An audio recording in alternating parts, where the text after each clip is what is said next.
Friends என்னன்னு பார்க்குறீங்களா? கேரளாலேருந்து வந்த ஊறுகாய் தாங்க. என் ஹஸ்பண்ட் ஆர்டர் பண்ணியிருந்தாரு. மீன் ஊறுகாய், பூண்டு ஊறுகாய், ப்ரான் ஊறுகாய். எல்லாமே சூப்பரா இருந்தது. இன்னும் மீன் ஊறுகாய் மட்டும் பிரிக்கல. அதுக்கப்புறம் பார்த்தீங்கன்னா, பூண்டு வந்து இந்த மாரி முழுசா போட்டிருந்தாங்க. ஸோ என் ஹஸ்பண்டுக்கு இப்படி இருந்தா புடிக்காது. அரைச்சு போட்டா தான் புடிக்கும். ஆனா நல்லா தான் இருந்தது. டேஸ்ட்டா இருந்தது.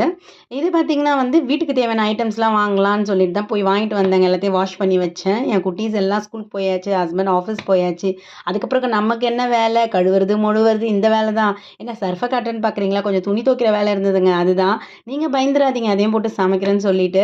சரி வீடெல்லாம் கழுவ வேண்டியது இருந்தது. படியெல்லாம் கழுவ வேண்டியது. அதையும் கழுவிட்டு நம்மளையும் கொஞ்சம் கழுவுமேன்னு சொல்லிட்டு தேய் தேய்ன்னு தக்காளியும், தேங்காய் எண்ணெயும் போட்டு தேய்ச்சிட்டு இருந்தேங்க. இது நல்லா டிஃப்ரென்ஸ் குடுக்குது. அதுக்கப்புறம் சிக்கன் தான் பண்ணி வச்சிருந்தேன். ஸ்கூல் போனதுக்கப்புறம் பசங்க. சரி அதுக்கப்புறம் சாப்பிடுந்தாங்க சாப்பிட்டோம். நம்ம வந்து எல்லாரையும் கேர் பண்ணிக்கிறோம். ஆனா நம்மள கேர் பண்ண யாரும் இல்ல. நம்ம தான் நம்மள கேர் பண்ணிக்கணும். வீடியோ பிடிச்சிருந்தா லைக் பண்ணுங்க.